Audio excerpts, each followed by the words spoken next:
It's Mailbag Thursday. For this edition of the Locked On Penguins podcast, I'm going to be answering the questions that you asked me on Thursday.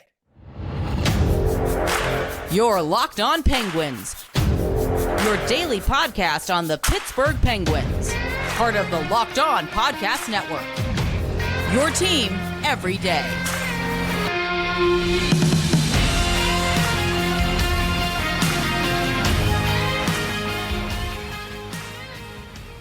Hello and welcome back to another edition of the Locked On Penguins podcast. I am your host, Hunter Hodes. Remember, follow me on Twitter at Hunter Hodes. Follow the show's Twitter at LO_Penguins. And of course, thank you all so much for making this your first listen / watch of the day. We are free and available on all platforms. So I haven't done a mailbag-centric episode in the last few months, but I was blown away by the amount of questions that I was asked earlier in the day on Thursday. So this is probably going to be a two-part edition of the mailbag. I'm going to get through as many questions as I can on Thursday, and then I'll try to answer the rest of them on my Friday episode heading into the weekend. Also, I apologize about Wednesday. I was traveling all day. I'm still not back home yet. I get back to Pittsburgh on Saturday. Was trying to have an episode out, but I apologize about that. That's really the first episode I think I've missed outside of the 4th of July in well over a month. So again, I apologize on that, but let's get right into the mailbag here and waste no time. This entire segment is probably going to be all about Erik Karlsson. So here is your warning on that. But getting into the mailbag, we'll start with QG Collectibles 87. In an Erik Karlsson deal, what do you think the Penguins would give up in the trade? Also, how do you think the cap would work? And would a third team have to be involved? You also get into whether the Penguins are the front runner for Karlsson. I'll get into that a little bit later on. But in terms of your first couple of questions here, what they would have to give up, I think it starts with Jeff Petrie, whether he's going back to San Jose or he is flipped to another team closer to where his family is in Michigan. I just don't see a world where the Penguins are having a right side of Chris Letang, Erik Karlsson, and Jeff Petrie.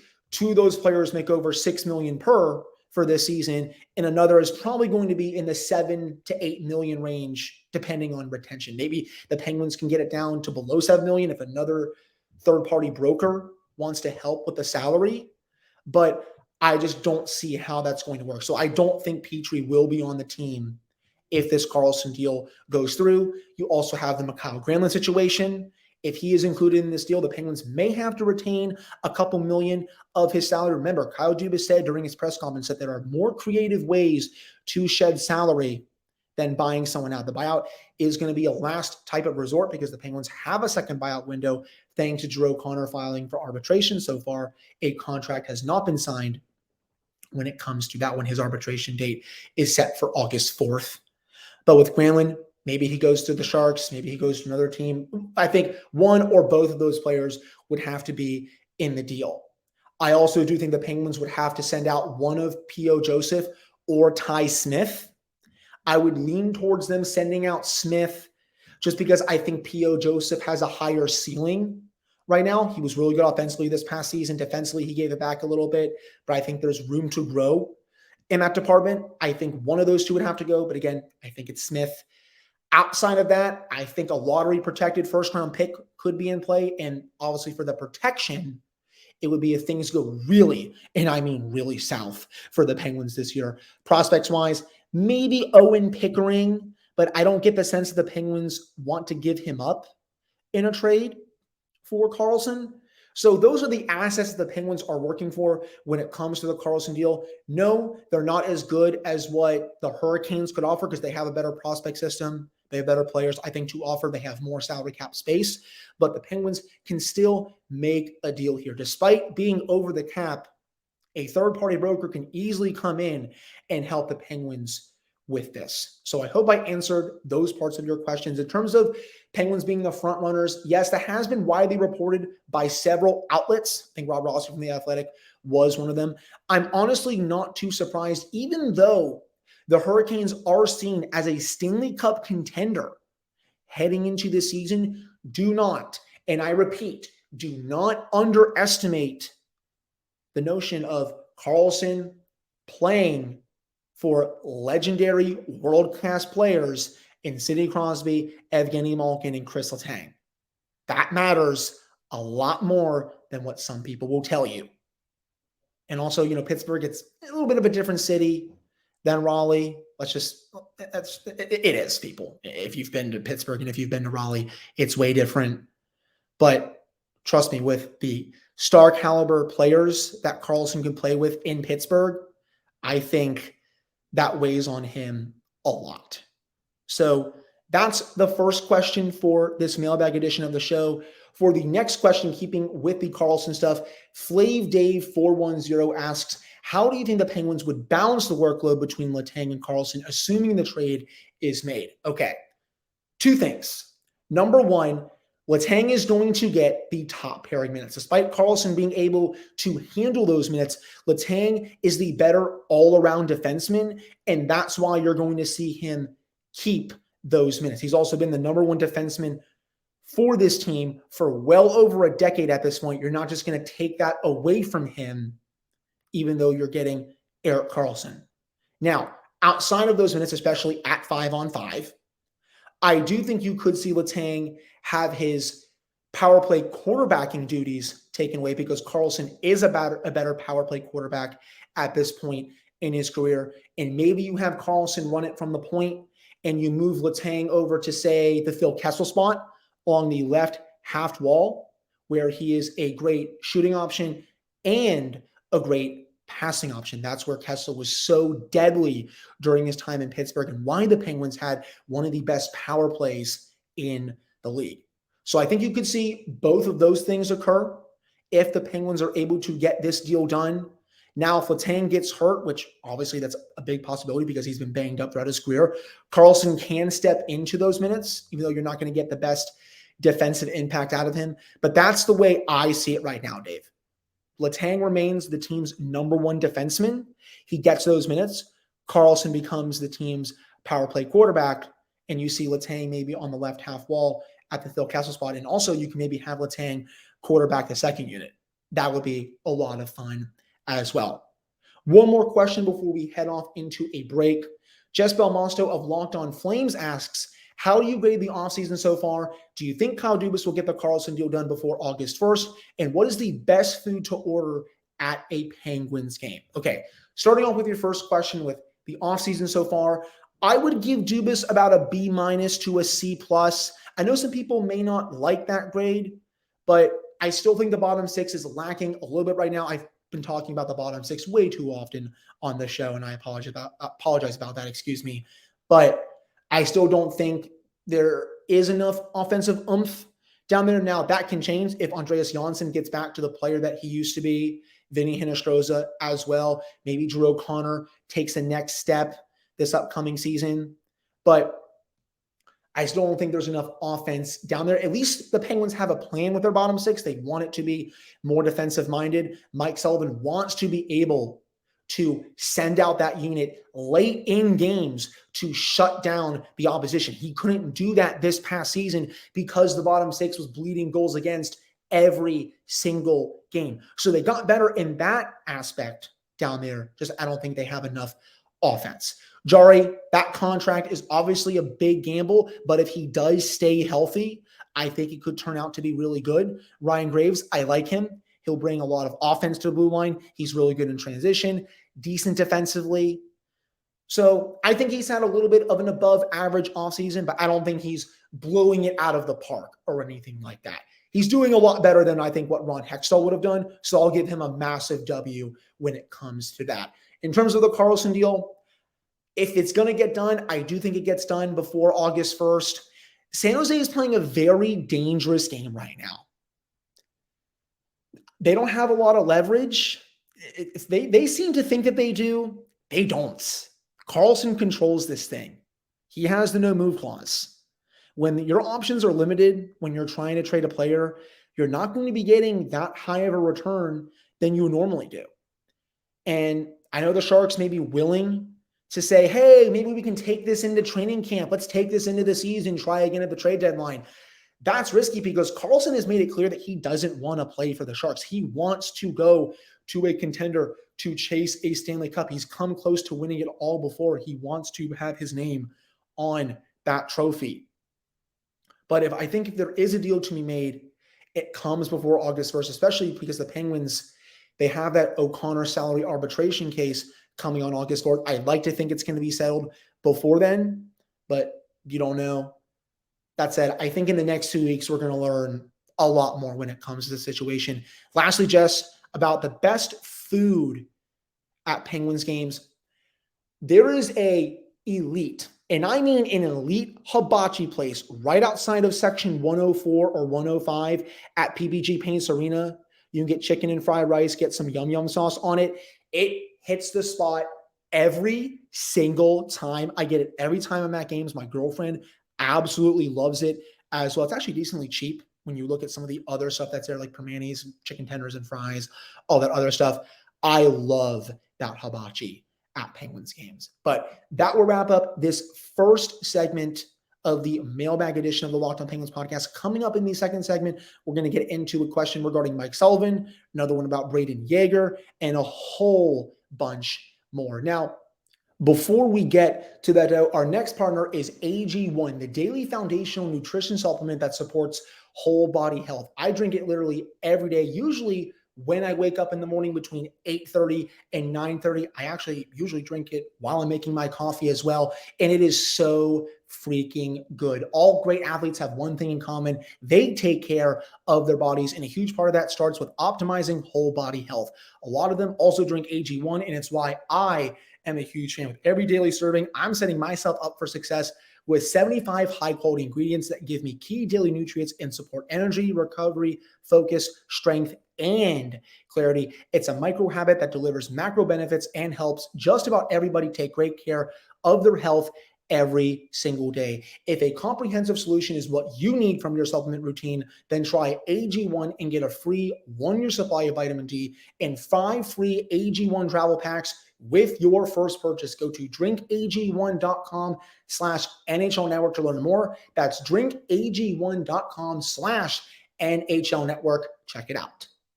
And I'm back here on this episode of the Locked On Penguins podcast. I am your host, Hunter Hodes. Remember to follow me on Twitter at Hunter Hodes. Follow the show's Twitter at @LO_Penguins. And of course, thank you all so much for making this your first listen/watch of the day. We are free and available on all platforms. So let's continue the mailbag here with a question about Mike Sullivan and how hot is the hot seat for him if they struggle out of the gate. This comes from Pittsburgh guy in Virginia from Penguins Twitter. Here is what I will say about Mike Sullivan. And yes, I figured I would get a question about him for this episode. Sullivan has not 1, not 2, not 3, but 4 more years left on his contract as Penguins head coach. His 3-year extension that he signed before this past season hasn't even kicked in yet. This upcoming season is the final year on his deal that Jim Rutherford signed him to a few years ago. After that, then his 3-year extension that Ron Hextall signed him to during the 2022 offseason kicks in. So overall, you have that combined with how the Fenway Sports Group and Kyle Dubas feel about him. They absolutely are enamored by him. There's no chance Sullivan gets fired, even if the team stumbles out of the gate, unless they win 20 to 22 games during the season and they finish with a bottom 5 to bottom 10 record league-wide. Outside of that, I don't expect Sullivan to be fired. He is going to be the head coach for not just this season, but for many seasons after that as well. That could change. I could look like a complete moron for saying this right now, but that's just how I see it when it comes to Mike Sullivan and his status as Penguins head coach. This next question comes from Salt2Pep, aka Cameron, who says, Hunter, do you think the Penguins can make it to the playoffs this year and win a series?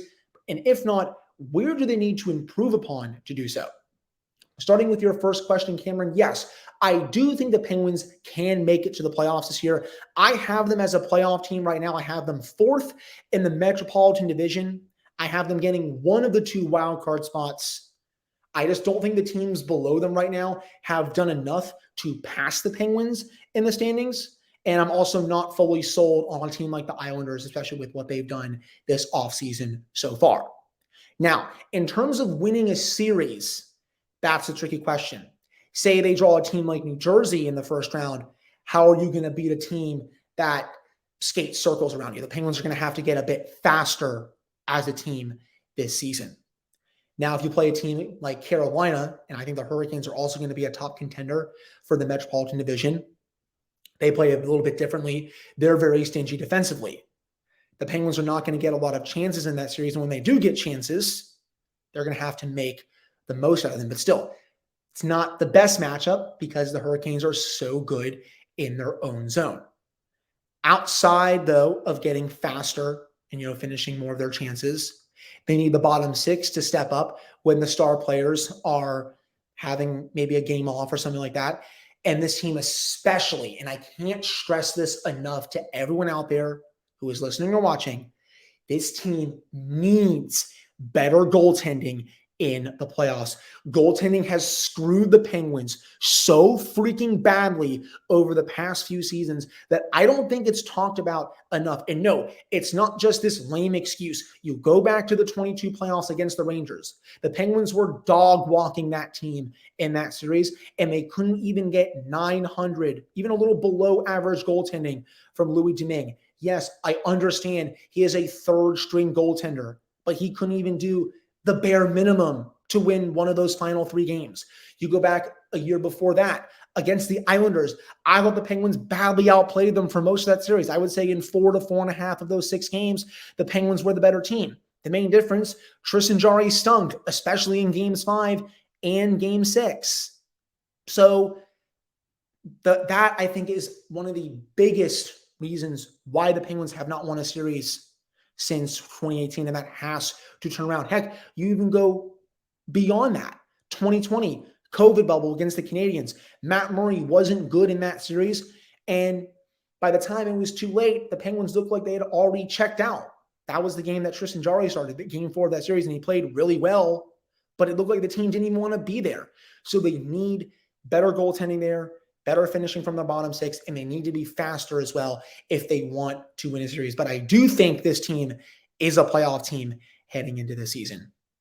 Switching gears a little bit, Let's Go Pens 8715 asks, Hunter, when do you think Brayden Yager makes it to the NHL, and what do you expect for production? So heading into the draft, for those that did not really follow me during the draft season, which was a couple weeks ago, I had Brayden Yager 7th on my draft board. I thought he was a fine pick, but I thought this at the time, and I still do now, that there were better options than Yager at the time. That said, now that he is the pick, if he does make it to the NHL, it's going to be because of his shot. I think he has one of the 5 best releases in this class. I think at minimum, he's 3 years away from making it to the NHL, so probably when Sidney Crosby and Evgeny Malkin and Chris Letang are almost 40 at that point, if not 40 years old. At that point, maybe 4 years. In terms of point production, I have him in the range of 20 goals, 25 assists, 20 goals, 30 assists, somewhere in that 40 to 50 point range as a middle 6 winger. I don't think right now he's going to be the 2-way center that they think they're getting, because I'm not that enamored with his 2-way game. Obviously, that can change a lot for this junior season coming up if he's able to score a bit more and still continue to get better with his 2-way game. My thought, I think, will change a little bit, but right now I see him as a middle 6 scoring winger that can give you 20 to 25 goals a season and maybe 45 to 50 points. That's where I see Brayden Yager right now. 3 to 4 years away. Still think totally fine pick, but he's still a little bit ways away if you ask me, excuse me. Now, the next couple of questions, they're kind of just twofold. G Tots, who on YouTube asked me this, Hunter, what would be the ideal Jake Guentzel extension? And then Jay Foster of Locked On Blue Jackets asked me, Hunter, when will the Penguins be trading Jake Guentzel away? Because I am tired of him crushing the Columbus Blue Jackets. Well, sorry for you, Jay. The Penguins, I don't think, are going to be trading Jake Guentzel. I think they are going to extend him. And in terms of what a contract could look like, I'm firmly of the belief that it's going to be, if they do it this offseason and they don't wait until next year, 8 years times $8 million per season. That's the ideal one. If you can get him below 9, that would be awesome. 8 times 8, 8 times 8.5. That's what I'm personally looking for in a Jake Guentzel contract. But sorry, Jay, Guentzel is going to continue to torment your franchise for as long as he is a Penguin. So that wraps up this second segment with more mailbag questions. Coming up in the final segment, we're going to get into more of your questions, including whether or not the Penguins will hire some new front office executives during this offseason. But before we discuss that, Birddogs make you look really, really good, and they stretch khaki shorts are designed to fit slimmer through the thigh and leg, giving you a truly sculpted look. They fit way better than regular shorts that are made of a stiff, restricting cotton, and they fix this issue by inventing cloud knit fabric that looks just like khaki but stretches, so you get a way slimmer fit without having to sacrifice movement. To get your hands on some right now, all you got to do is go to birddogs.com/LockedOnNHL or enter promo code LockedOnNHL for a free Yeti-style tumbler with your order. That's birddogs.com/LockedOnNHL or promo code LockedOnNHL for a free Yeti-style tumbler. You will not want to take your Bird Dogs off. We promise you that. All right, I'm back here in this episode of the Locked On Penguins podcast. I am your host, Hunter Hodes. Remember to follow me on Twitter at Hunter Hodes. Follow the show's Twitter at @LO_Penguins. And of course, thank you all so much for making this your first listen/watch of the day. We are free and available on all platforms. So 10th_pod6 asked me for the mailbag today, what other hires are coming to the hockey operations department? I think that's all predicated on whether or not Kyle Dubas decides to hire a GM. I am still of the belief that the Penguins should hire someone to be the GM that can learn on the fly and be groomed into the role where this person can have the final say on hockey-related decisions. Kind of like what Joe Sakic and Chris McFarland do in Colorado. Sakic was the guy running the show for a long time. He then handed the keys over to Chris McFarland, who's the GM and who learned under Sakic, and look at him now. He's one of the best general managers the sport has to offer. That's what I think the Penguins should do. And whether that's someone like Matthew Darsh getting hired, Steve Greeley, Eric Tulsky, Brandon Pridham, Haley Wickenheiser, Alexander Mindricki, there are plenty of great options for this role out there. And I'll be curious to see if Kyle does go down that route. He made it sound like he wanted to hire a GM during his introductory press conference, but he also did put the word if in there. So if he wants to go down that route, because remember, he is the GM and the one calling the shots, at least for right now. We're going to have to see if that changes. Outside of that, I do think you will see a couple of assistant general managers be brought in. Jason Spezza is not going to be the only assistant general manager on the staff by the time the season rolls around in October. I also think there's a decision to be made when it comes to the director of amateur scouting. Is Nick Pryor going to hold on to this role heading into the season? It looks like him and Dubas get along pretty well, but usually when a team has a new hockey operations leader, that person likes to bring his or her own people with them. So far, Dubas has done that with at least Jason Spezza, but when it comes to the director of amateur scouting, the one who's running it right now, Nick Pryor, that's a Ron Hextall guy. That's not a Kyle Dubas guy. So maybe he goes after someone like Wes Clark to run that. Who knows? But that's what I'm looking at right now when it comes to new leaders in the hockey operations department. Moving on to the next question from Donner66. Who do you think will take the next step this upcoming season between Sam Poulin, Valtteri Puustinen, Alex Nylander, or someone else? This is a great question. I'm rooting very hard for Sam Poulin, especially coming back from dealing with his mental health issues, but I'm not really sure how much time he's going to get with the Penguins this year. Puustinen, same thing, except obviously without the mental health issues. I'm not really sure he's going to be on the team full-time unless there's a lot of injuries. Alex Nylander, though, I'm really intrigued about. I liked his sample when he was playing on the second line with Evgeny Malkin, scored that really nice goal against Detroit late this past season. Also almost had the game winner against the Rangers late in the season, had a really nice wrist shot on a 2-on-1, which was just a better save by Yaroslav Halak.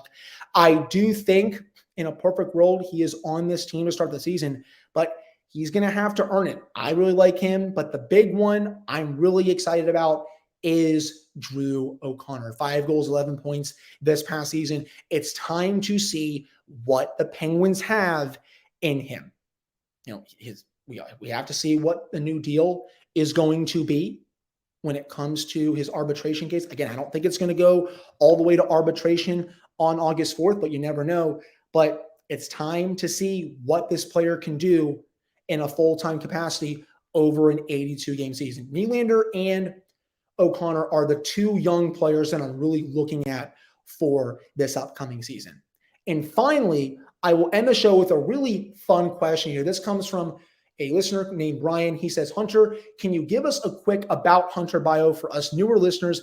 I would love to hear about how you got into how you're doing what you're doing right now. Really appreciate that question, by the way. So, yeah, for those that haven't been listening to me that long, I'm 25. I'll be 26 a bit later this year. I got into hockey when I was very, very young. I remember my first game was up on Mount Washington at the Georgetown Inn, a restaurant that is sadly no longer there anymore. It was in 2003. I forget the exact date because my memory is good, but it's not that good. But I remember Rico Fata was playing, and I know the team was so bad at the time, but I absolutely loved watching him play when I was watching the game at the restaurant, and I was hooked from then on. My mom taught me so much about the sport. I then just started really digging into everything relating to hockey. To be honest, I would look up old videos. I would watch games or try to as many nights as I can. I even played hockey when I was a teenager. I wasn't really any good at it. I'll say that right now, but I still had so much fun doing it, and it helped me appreciate the game even more than I already did at the time. I mean, I've been watching this team for 20 years at this point. And content-wise, I started doing things in middle school as I really started to learn more and more about the league. I wrote for eDraft.com. I then wrote for FanRag Sports. I wrote for Last Word on Hockey. I then got into this podcast in 2019 when I was a senior in college, had never done a podcast before, but I am super grateful that Sean took a chance on me. And now, almost 4 years later, I absolutely love making content for you all. There's not a day goes by that I don't feel blessed to do this. I work my tail off with this show, with the prep that I do, the film that I watch, the numbers that I look into. I absolutely love doing this. And before this, again, I was writing a bunch of just blogs for websites. Most of them, I was unpaid. I had to work really hard to get to where I'm at. And heck, I'm still not even close to satisfied. But yeah, I've been watching this team for 20 years at this point. My earliest memory was at the Georgetown Inn watching Rico Fata play for the team in 2003. I then really fell in love with the team, obviously, when Sid got there. And then seeing them make the playoffs for the first time in the Sid era, and see them get waxed by the Ottawa Senators was something else. And then their first full run to the final in 2008 just got my attention right away. But I've been around this game for a long time. I really have to thank my mom, to be honest, for really getting me into this sport. She is the reason why I love this sport as much as I do. And I cannot thank her enough. She is one of the best people out there. So that's a little about me and why, I choose to do this show and how long I have been a fan. I really appreciate you asking that. And I would always love to chat anything regarding hockey or just anything in general with you all. But that will do it for this episode of the Locked On Penguins podcast. I really appreciate all of you listening to / watching this one. I'll be back with another episode of the podcast on Friday. We'll do part 2 of the mailbag, a lot more questions to get to. So without further ado, I will talk to you all on Friday.